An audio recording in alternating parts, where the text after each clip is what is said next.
Hello and welcome to the InfoQ podcast. I'm Charles Humble, Editor-in-Chief here at InfoQ, and this week I have the pleasure of talking to Dylan Schiemann. Dylan is a well-known figure in the JavaScript community. He's the co-creator of the Dojo framework, one of the original JavaScript frameworks, and is also the head of InfoQ's JavaScript and web development coverage. He was until recently CEO of SitePen. Dylan, welcome to the InfoQ podcast. Hello, Charles. Thanks. Welcome. So, what were the problems you were trying to solve when you created the Dojo framework originally? Sure. So this was back in 2004 at a time when if you mentioned you were a JavaScript developer, most people assumed you really meant Java, which is kind of funny. And it was around the same time that Gmail and Google Maps came out and people realized that, hey, this browser thing might actually be a viable platform for creating applications, but there were no frameworks and no real structure to do that. And so we wanted to make JavaScript sort of a real development environment in which you could create nice software. And that's where Dojo was born. So from things like the first module system in browsers to asynchronous programming to widgets or components to how to structure code, how to optimize or build large applications, all of those ideas were in very early versions of Dojo as far back as 2005. And it obviously got adopted fairly quickly. So as it scaled, as the usage scaled, were there sort of particular problems you encountered just as a consequence of having wider adoption?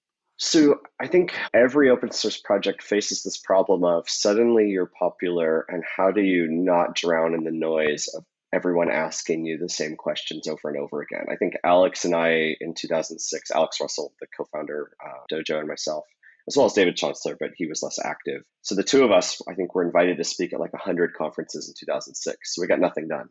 So generally what the challenge of open source software is scaling the community and being there to support people and dealing with strong personalities. Like the code base, we rewrote it in 2007 and we did a pretty big rewrite again in 2011.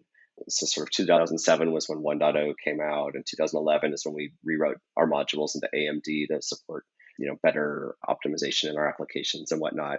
And, what we found over time is we had a lot of features, but it was difficult to support everyone and maintain everything that everyone needed. So it was, how do you scale a project? And so we kind of never really pushed back past being like the second or third most popular framework at the time.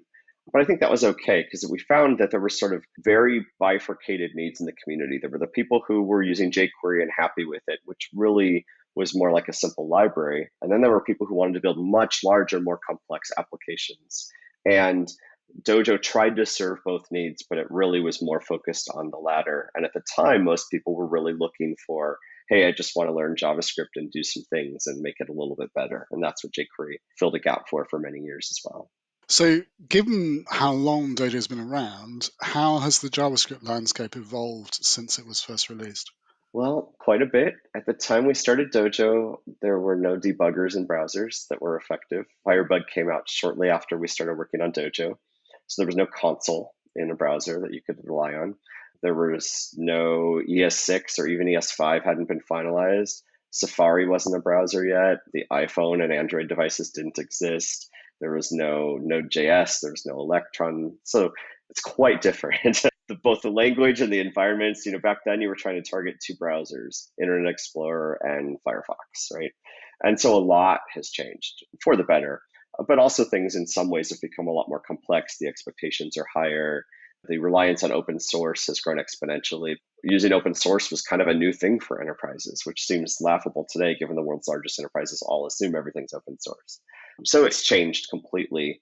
But yet we've managed to continue to change with the times. And I think every framework around 2015 had to make a significant rewrite to leverage ES6. And we did as well. And we made the decision to work on top of TypeScript as well to give us sort of this nice foundation. We were the first framework of known quantity, even before Angular, to say we're going to switch to TypeScript. But it took us quite a while to make that transition. Yes. So I want to talk more about sort of Dojo 2 and the evolution to modern Dojo. But since you mentioned TypeScript, I'm curious about that as well. Why did you decide to migrate to TypeScript when you did? So that was an interesting story. It was around 2012 or maybe early 2013. And a member on our team, Colin Snover, brought it to my attention. He's like, hey, what do you think about rewriting Dojo in TypeScript? And I laughed. I'm like, open source from Microsoft? Yeah, right. And over about 6 months, I think he just wore me down. And I mean that in the nicest way, but like he showed me that Microsoft was actually doing this as a real open source project, which was a very new idea for them at the time, and that it would save us a lot of time in terms of knowing the intent and accuracy of our APIs. So one of the things that's been missing from JavaScript and still is missing is some sort of interface like definition language, right? So you have no concept of interfaces. So it's really difficult to write APIs and frameworks that conform to an API because you don't have a way to describe the surface of that API. And because it's such a dynamic language, it's very easy to break that or extend that in unexpected ways. And that's really bad for a framework to not be able to strictly define what the contract is that we're providing, because then we can easily break users as we upgrade or change things, or users can do things with unintended consequences. So honestly, it was more about the fact that TypeScript supported interfaces as well as it being a nice tool for accuracy. But to be fair, it was pretty rough until about TypeScript 2.2 or 2.3. It really didn't have everything we needed, and we were running into challenges and problems. And with 2.6, it was fully ready where we were like, okay, we can ship Dojo 2, because what we didn't want to do is extend the pain points of TypeScript at the time onto users of Dojo. We wanted to fix the pain points and have things streamlined.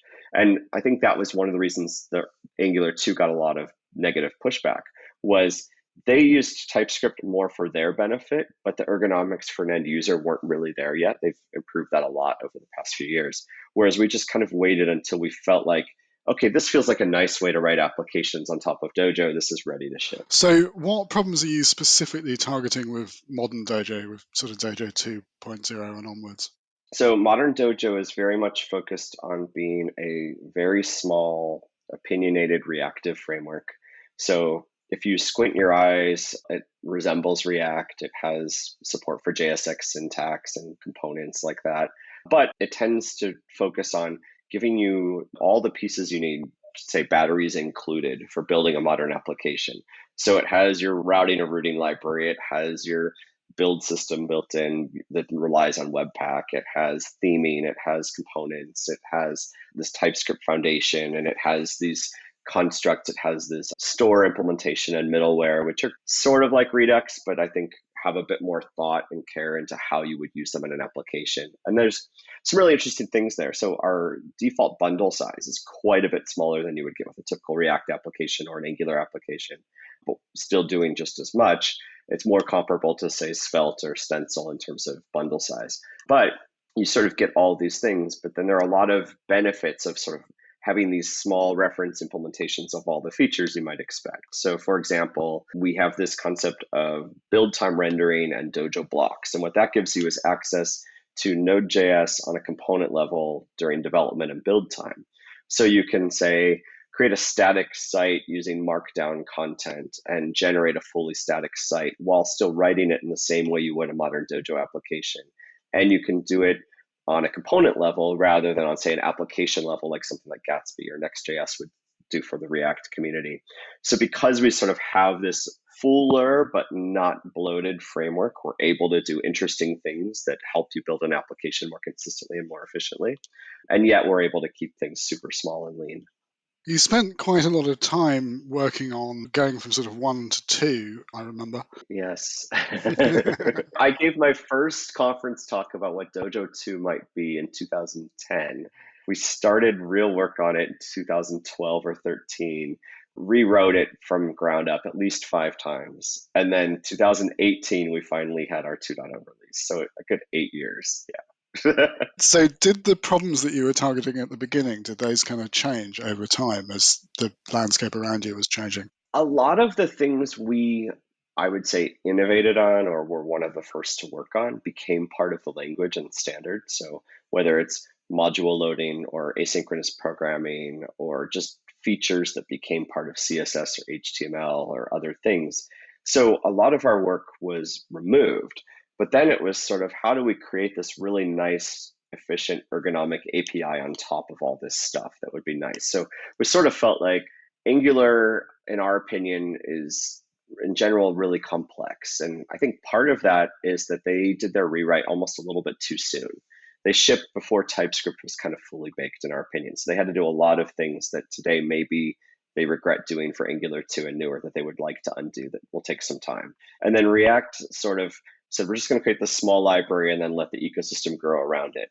And the problem with that, I find, is that we joke that it requires a PhD in JavaScript to be really effective with React. Like, you can easily understand the concepts of React, but to really architect an efficient application from start to finish generally means copying someone else's application verbatim without knowing what it does, or spending countless hours deciding which routing library do I use, which component system do I use, and on and on. And there's just a lot of like, how do I do styling? Which CSS and JS implementation do I use? Do I use CSS and JS? And on and on. And there's just not a lot of great default decisions to be made unless you sort of follow someone who's put them together. But then even if you ask sort of the React core team, the opinions often change, or they change quickly, or new things come along that are pretty drastically different. Like the hooks release about a year ago, caused quite a bit of upheaval in the React community as well. So we sort of feel like there's a lot of value in thinking through how you're actually going to build applications with a framework and taking a lot of time to try to get that right. And then being able to iterate on that fairly rapidly, like in 3 to 6 months, having a new release that just kind of streamlines things and removes boilerplate. And so we've, from 2.0 to 6.0, what we've effectively found is that now we've removed about a third of the boilerplate you would use in writing a modern Dojo application. So we found like, well, you're doing these same things over and over again. How can we streamline this? So looking at improvements like that. So riffing on that a bit more, JavaScript frameworks tend to be somewhere on a spectrum between highly restrictive, highly opinionated, so something like, say, Ember, which has strong defaults and very strict rules, to something like, say, React, which seems to allow you to do pretty much anything you want. Where does Dojo sit on that spectrum, would you say? Probably in the perfect middle, I would hope. We have good defaults that let you get things done, but you can easily sort of eject from one of those defaults and do your own thing as you see fit. We've tried to align really closely with how you write ECMAScript and TypeScript code so that we're really aligning with the standards. So for example, our approach to theming relies on post CSS, which is kind of like Babel for CSS. So basically it takes newer CSS features and transpiles them back to CSS that works in every browser today.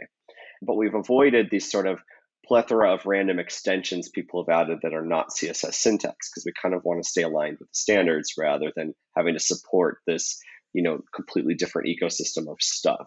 Maybe someday post CSS isn't the right solution. We want to be able to switch our users without having to have them rewrite all of their styling logic. So we've really tried to align with standards. We use web components quite a bit. You don't have to use them, but it's an option for importing or exporting your UI components. So really, we've looked at how can we align with standards and make that easier? And then how do we get out of the way if you know better? Right. I wanted to talk a little bit about interop as well. It's kind of famously been something of a challenge for JavaScript frameworks in the past, and I know it's often cited as something of a strength of Dojo. So can you talk a little bit about that? So for Dojo 1, we always focused on we will not break anyone else. So we will do all the right things. So if you happen to use Dojo and React, or Dojo and Angular, or Dojo and jQuery, or Dojo and MooTools, or whatever in the same page, it should not be Dojo's fault if something breaks. And so we've stuck with that today. I would say today's frameworks are a bit better in that they tend to be more aligned with standards. So every framework effectively has a component system that is reactive in some way. And so there are projects like Stencil that are cross-framework web component libraries, which is a really nice thing to have. And so Dojo works really well with that. And sort of the joke is like with Stencil, they had to do a lot of work to make React work with them. And for Dojo, it just kind of works by default because we support web components as a target as well as an import. But again, it's like if you're using ES modules and you're using promises and you're using web components, or at least a reactive component model, you're doing all of these things, it starts to feel quite familiar. And if you're very small, and Dojo is among the smallest of the frameworks by default, then it's quite easy to coexist because you're not putting a lot of demands on the resources in a particular user's browser. So it's pretty easy to coexist. So we see people like creating maybe a map widget that uses modern Dojo that then gets exported as a web component that can then be used inside a React application or an Angular application. And the Dojo runtime for that scenario is quite small, and that's quite easy. So are there particular places where that breaks down? Are there still challenges with interoperability and web components? Where we see challenges still, so web components is not a perfect specification, but there's currently not an easy way to share resources across web components. So if you wanted to distribute, say, 100 web components, you'd have to include like the small Dojo runtime to support your web component within each component. And so that does not scale well. That's pretty bloated, but that's being worked on and being fixed. There are workarounds or answers to that, but we just haven't addressed that yet on our own code base because we're kind of just hoping that basically the equivalent of ES modules for web components will emerge pretty quickly and solve that problem for us. Okay, thank you. So one of the things we do on InfoQ, as you would know, is we maintain a set of topic graphs for each sort of major topical area that we're interested in. So these are typically kind of diffusion of innovation graphs that go from innovator through to laggard. And the area that InfoQ is mainly focused on is sort of innovator to early adopter to early majority. So that's sort of pre and immediately post the chasm in the Geoffrey Moore model. Now, we're working on an update for the JavaScript and web development one, which you are leading as we're recording this podcast. So by the time the podcast is published, that trend report will be out, and I'll make sure there's a link to it in the show notes. But something that I was struck by as we've been working on it is that the JavaScript landscape has become very complicated. It reminds me a little bit of the Java landscape where, I did a lot of my programming in Java over the years. And it reminds me a little bit of that sort of level of just so many choices. So how do you suggest people get started? I think I've given at least half a dozen talks on JavaScript fatigue alone, right? And I'm seeing many others as well. There's talks I've called JavaScript fatigue, which is you're fatigued about hearing about JavaScript fatigue. So it's a total meta problem. JavaScript's interesting in that we have so many modules and dependencies and things to learn. And you're trying to work with not only the framework, but also the DOM and the CSS and HTML and cross-browser issues. And maybe you're going to do some full stack stuff. So then you have all of the problems of Node.js or backend work and networking and database structures. So you can quickly find yourself with a lifelong list of to-dos to learn, right? But you have to start somewhere. So what I generally recommend people do is they start actually understanding the language, ES6 and newer variants, and then maybe TypeScript. And once you understand the language, then it's fairly easy to pick up a framework. But if you start by learning a framework, then what happens is inevitably over time, that framework becomes not the best solution. Even if you think today that framework will never fall, the history of frameworks is eventually it becomes less useful and something takes its place, or the framework itself completely changes because it has to. But if you have a solid understanding of the language and the fundamentals, and then you learn some CSS and HTML and the foundational pieces, then it's pretty easy to pick up frameworks and tools to do what you need. Most analyses are pretty shallow about like, hey, I compare these two frameworks, which doesn't really tell you what you need to know. So one of the things we've tried to do with the trend report this time around is look not just at front-end frameworks or back-end frameworks, but we've tried to look at all the different areas that generally go into writing JavaScript code and look at the key things that matter and why they matter and where they are in their maturity and their adoption. So it's not just like a, hey, React, Angular, and Vue are popular, but it's like, there's these other things out there that might be useful that are emerging that maybe you should take a look at and learn. And there are these other tools. And hey, if you're in the IoT space, maybe you look at these projects. Or if you're doing machine learning in JavaScript, maybe you start in these areas. And to write a true detailed analysis of that would be hundreds of pages. Obviously, we're not going to do that. But starting somewhere, and it's really difficult to evaluate the quality and longevity of code and how things, like I've been doing this for over 20 years. And I still don't necessarily know what's going to win or dominate or last, but I can tell, like, does something feel right? Does the quality feel good? Does this feel natural? And if it doesn't work for you, then it probably is not going to be right for you, even if you force it, right? So you got to have that like critical analysis skill to say, does this make sense to me? Am I going to be productive with this, or is this creating more problems than it solves? And finding that right balance for you, and just knowing that like you don't know everything. You've got colleagues, you've got peers, you've got people you can rely on, but it's rare now that you can build a JavaScript application of any substance as a solo person. So you kind of need to work with a team and make decisions. And sort of, I always describe it as like the best thing you can do is try to make decisions that work for now, but don't rely on them so heavily that you could never change later. tried to use the framework as what it's intended for rather than the solution to every problem you ever have, so that you can escape and switch to something else as needed. You mentioned the sort of dominance of React, Vue, and Angular on the client-side frameworks there. I wanted to talk about React particularly because why do you think React itself became so important? There were attempts at reactive programming in browsers before it. So why did that one kind of work? So I would say in the history of JavaScript, Dojo, jQuery, Angular, and React all happened at just the right time. And it wasn't necessarily that they were the best solution or the first solution. There was the solution that did what they needed to do at the right time in history. So React in particular had the luxury of coming out right at the time when we no longer needed to support old versions of Internet Explorer.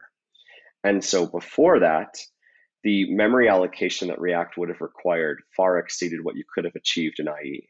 So if you wanted to do something like React, which to be fair, early versions of Dojo did do some of what React does, but we couldn't do it all the way because one, the language didn't support it, and two, the browsers we needed to target couldn't handle the number of objects you were going to put in memory without sort of going in a constant garbage collection churn mode that would make your application unusable. So React emerged at just the right time when IE8 no longer mattered, which is why it became popular when it did.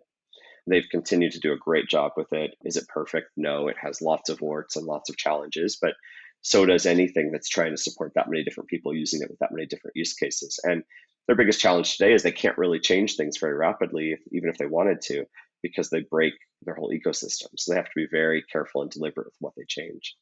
What's the reactivity story in modern Dojo like? It's very similar. Basically, the components are reactive. It uses a unidirectional data model. It has sort of this concept of property diffing and DOM diffing, which we think makes it fairly efficient. But from the outside, it's very similar to how React works. If you look at all the modern frameworks, Vue, Svelte, Stencil, Dojo, even Embers, Octane, and a few others, all are quite similar. And Angular can be that way, though they still sort of go with this bidirectional model at times. But we've all kind of converged on this concept. There are hundreds of other frameworks that also use, either a virtual DOM approach. Some do not. Some have tried to do different things beyond that. There's one by a former colleague of mine called Alkali that says DOM diffing is not the right approach, that we can actually make this fast enough. And there's some compelling stuff he's doing on that project that is quite interesting as well. So again, there's like, will this be the right answer long term? Not necessarily. Maybe there'll be a better way to manage the DOM efficiently. But historically, the DOM was the difficult thing to synchronize with. It was the difficult thing to get right. So what we've effectively done is, back in 2004, before JavaScript was big on the client, we would, on the server side, reactively render some HTML, ship it to the client, and maybe use some JavaScript to upgrade it or enhance it.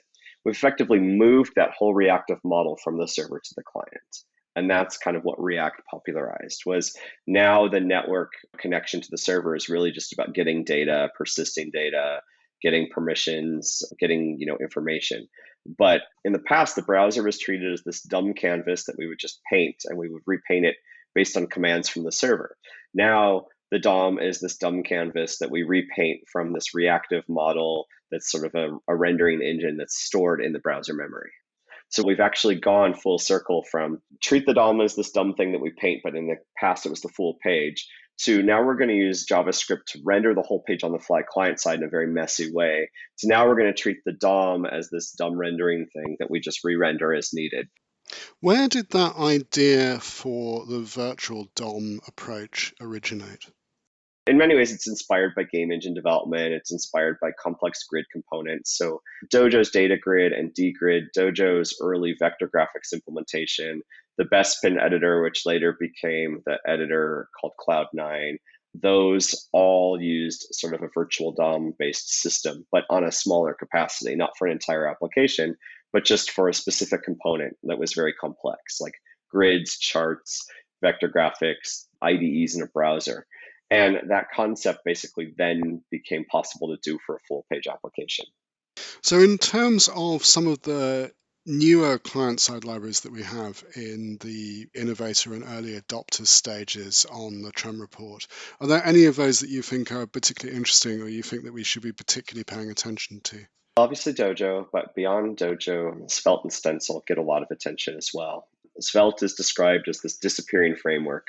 And what it effectively is doing is it's really closely aligned with HTML and uses JavaScript as a framework to render what you want. And then the framework itself kind of vanishes over time. So basically, it has a really nice compiler that removes most of itself. But the argument is that if you build a sufficiently sophisticated, complex application, you eventually end up with a bigger framework.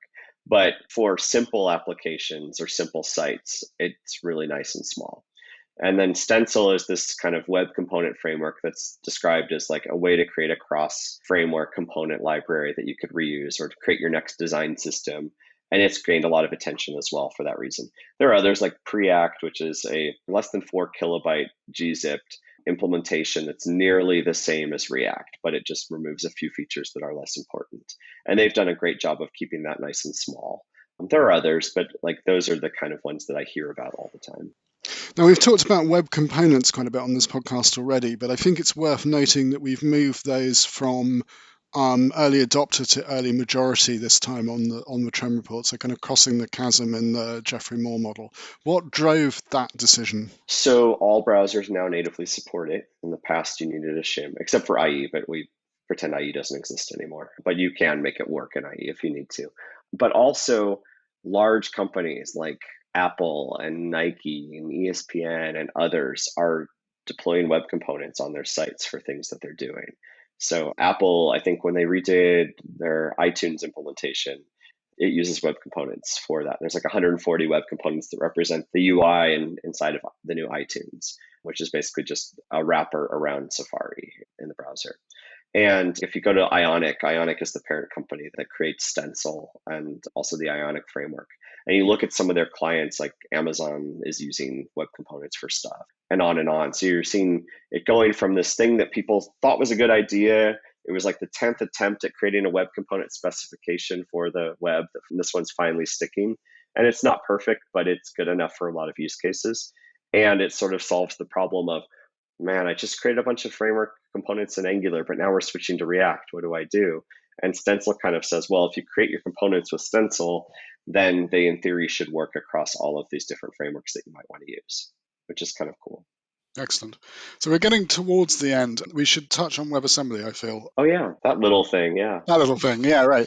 Because it seems to have been like the most talked about web technology in the last year or so, I think, at least from the kind of InfoQ lens on things. Can you briefly describe what WebAssembly is, just in case anyone isn't familiar with it?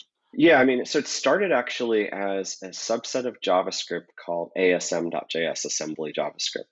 And it's morphed into this sort of standard for a way to describe a target for a language that can run natively in a browser. So you could almost think of it as like a description of APIs that can be fast that you can transpile to, that can be interpreted in a browser and run efficiently. And then effectively what's happened is every language out there has created a way to transpile from their language to WebAssembly. So the most common is Rust, and Rust is really popular in that area because Rust is quite small when it runs its WebAssembly code.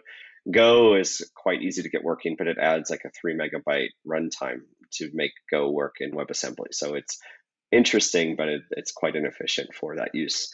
There's assembly script, which is TypeScript transpiling to WebAssembly.